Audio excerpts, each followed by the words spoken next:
Here now, the man in that clip, host of the Winston Marshall Show podcast and former member of Mumford and Sons, Winston Marshall. Winston, all I can really say is hear, hear, sir. Hear, hear. That was beautiful. What was the reaction in the room to that? Well, the reaction in the room was quite different to that on the internet. Her side of the motion won quite convincingly, although fortunately there was quite a different response on the internet. Can I just pick up on a couple of things in her argument that are really worth picking out? So first, in the clip you played, she called out demagoguery. Now, I will note demagoguery, which means playing to the prejudices of peoples for political gain. In her speech, she was practicing demagoguery. Yeah. What was the prejudice she was practicing?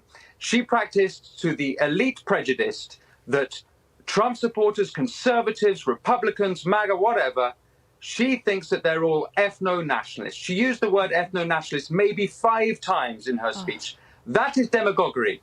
She is playing to the prejudice of elites who think half of America are racists. So that's one point. Another point in that specific clip that you played, you'll notice she said that populists like to say fake news all the time.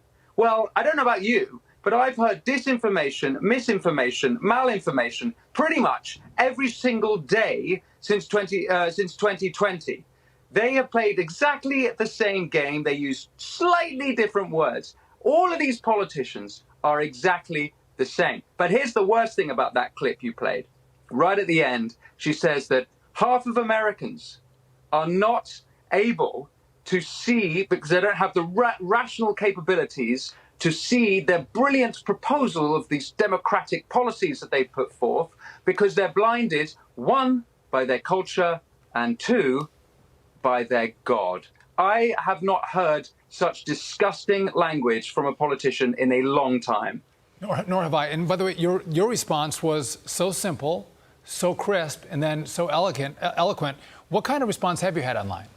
What have people said to you?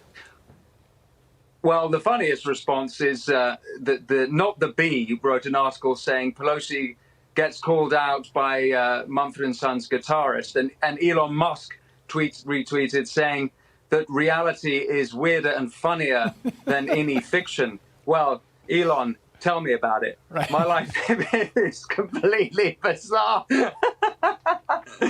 But it's been a very positive. I think what I've seen online is a lot of people relating to the feeling that they're written off as deplorables, and this has been happening for a long time. A lot of pent-up anger and frustration by this. I'll also note something else. Whilst I was talking, and you can't see this in the footage, which you can find on my YouTube or on the Oxford Union YouTube, when I'm speaking, a couple of times, Madam Pelosi, she mouths at me, "Who are you?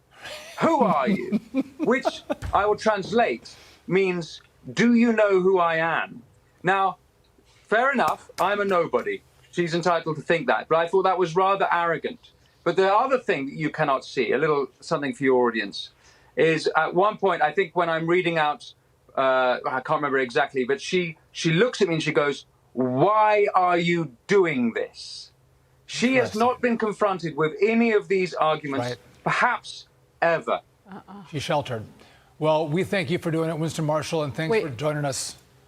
We adopt you as a redneck hillbilly bitterly clinging to your values and your Bible. Your God's and your gun. Winston Marshall, great to see you. God bless the rednecks and the hillbillies. Thanks for being with us. Winston, thank you.